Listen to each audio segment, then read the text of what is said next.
Here's a little bit of help on this review sheet. I'm not going to do it all by video, but I'm just going to kind of hand select a couple of the tough ones. Yeah, and if you have questions, then I'll answer them tomorrow. So the assignment that's assigned is actually the exact same worksheet, so here's just some help on it. First of all, let's talk about sigma notation. Here's the first number you plug, there's the last number you plug. The first thing you got to do is figure out, is it arithmetic or geometric? Is the pattern addition over and over again, or is it multiplication over and over again? Helps to write out a few terms. So first let's plug a 1. That's how you get the first term. Plug a 1. If I plug my first term, 2 times 1 is 2, minus 5 is going to be negative 3. Plus my second term, plug a 2. 2 times 2 is 4, minus 1. Minus 5 is negative 1. Plus, plug a 3. You got 6 minus 5 is 1. Plus, and hopefully we can see a pattern right in here that it's going plus 2, plus 2, plus 2, and we can go 3, 5, and so on. We know there's going to be 16 terms. I see this as arithmetic. When it's arithmetic, there's 16 terms. So I'm going to go 16 over 2. And then my first term is negative 3. To get my last term, I just have to plug a 16. 2 times 16 is 32. Minus 5 would be, what, 27? I'll save the punch in for you. You can punch it out. That's how you're going to get it.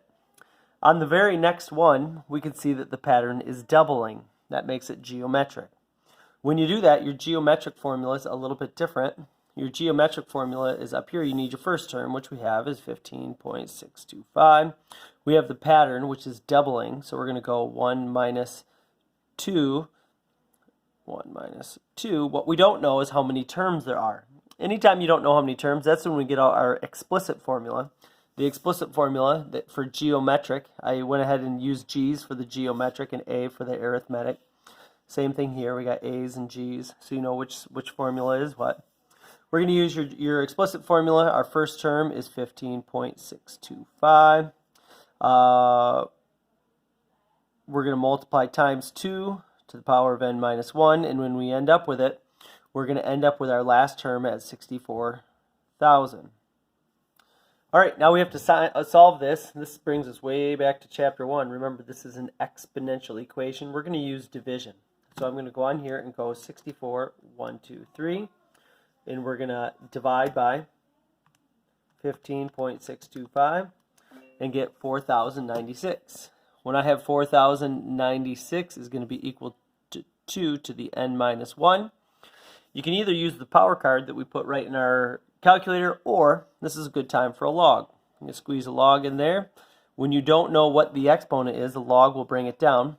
So when I do this, this comes down in front. So I have log 4,096 is going to be equal to exponent down in front, n minus 1 log 2.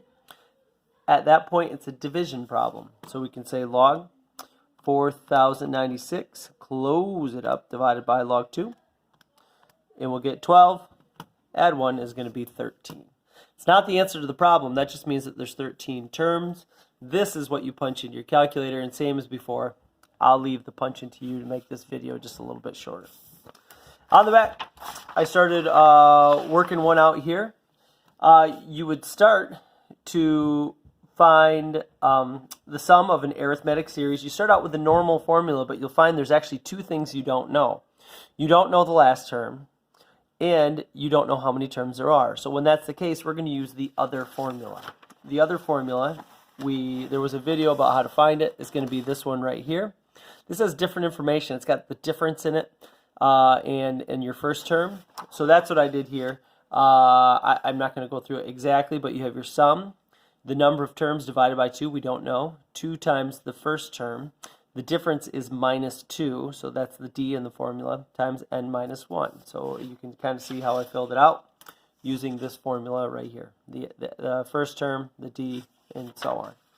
From there, it's algebra, and it's tough to keep it organized, but what I did here is a distribution of here to get a negative 2, n plus 2. I also did 2 times 1,971 to get this number.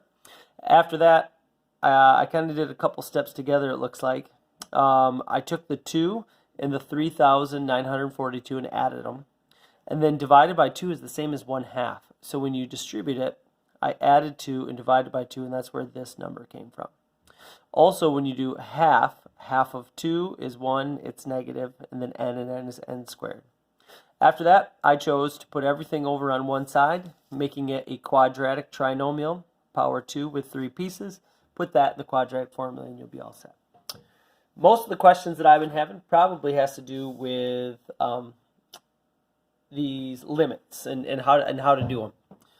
So the best way to do these is to write out a few terms. So maybe I'll start with, well, number 5. Okay, if I want my first term, I have a million, plug a 1, and so you get your first term, million divided by 1 is 1 million. The next term, if I do that, the next term, if I plug a 2, is going to be a million divided by 4. So a million divided by 4, 1, 2, 3, 4, 5, 6, divided by 4 is going to be, what is that, 250,000? 250,000. The next one is going to be divided by 9. 1 million, 2, 3, 4, 5, 6 divided by 9. And you see that it's continuing to get smaller. And the question I want to know is, if I keep this going, what number is it going to get closer to? Well, one way is to just keep writing out terms until you get close to a number. It's kind of tedious and not very much fun. Another way is to graph it. On here, I'm going to go 1 million divided by x squared, n squared, that's the same. And instead of using the actual graph, I'm going to go to the table.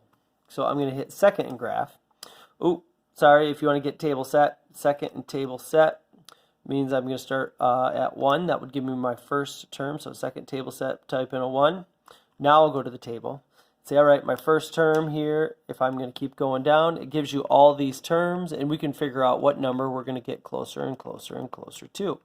Well, you can see that the numbers keep getting smaller and smaller and smaller, but you got to hit down a lot before you're going to get to the number that it's actually going to get close to.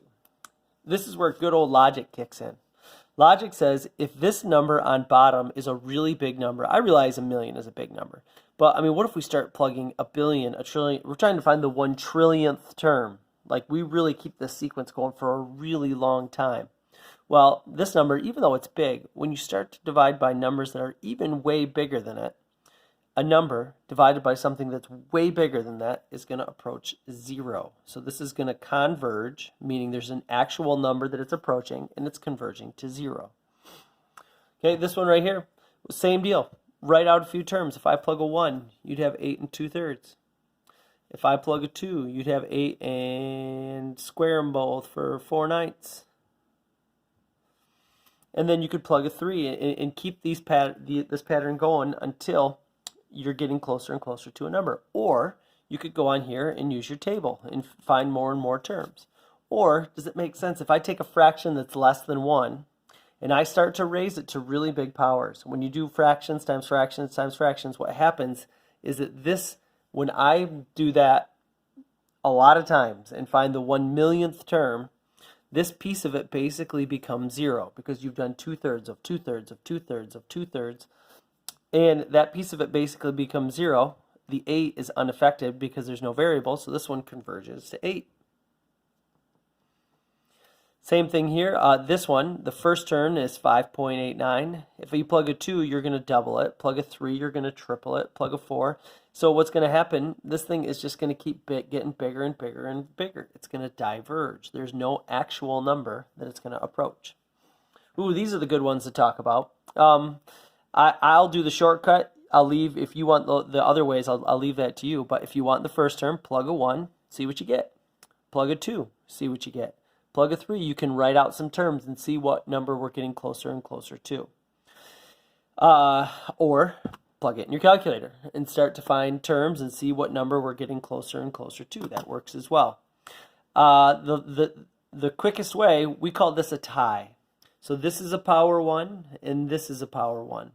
And what we said when it comes to the exponents is the rest of the problem gets swallowed up by the powers, because when you start to plug in really big numbers here, this piece of the equation gets to be really, really, really big, the thing that has the biggest power. This piece also gets to be really, really big. So the only thing that matters are your biggest powers, your biggest exponents. These other ones, we're just going to cross them out and say they don't even, after a while, they don't even have an impact on what the numbers are getting closer and closer to. If you don't believe me, go on your calculator and find a bunch of terms, and you can see it as you go farther down the road. So if I do this, this would be 3n if I only consider the pieces that have the biggest power over negative 5n. So this right here would be the leading coefficient. If I put this in its proper form, this would be the leading coefficient. You cross out your n's. This one converges to negative 3/5 or negative 0.6. Same thing here. If you want a shortcut, here's what we got. The only thing that matters are your biggest powers. The rest of it are going to be insignificant after a while. So what happens? N squareds, boom, go away. You have 3/2. So we kind of qualified things in a couple different ways. If your biggest exponent is in the denominator, converges to 0. If your biggest exponent is in the numerator, like this one, because this would be 5.89n over 1. Okay, your biggest power is in the numerator. It's going to diverge, go to infinity. If there's a tie between powers, all you have to do is divide the coefficients that come between them, and you're going to have it. After that, guys, I think we can figure it out. Trying to see if there's anything down here that'd be tricky. I'll post an answer key. Let me know if you have any questions.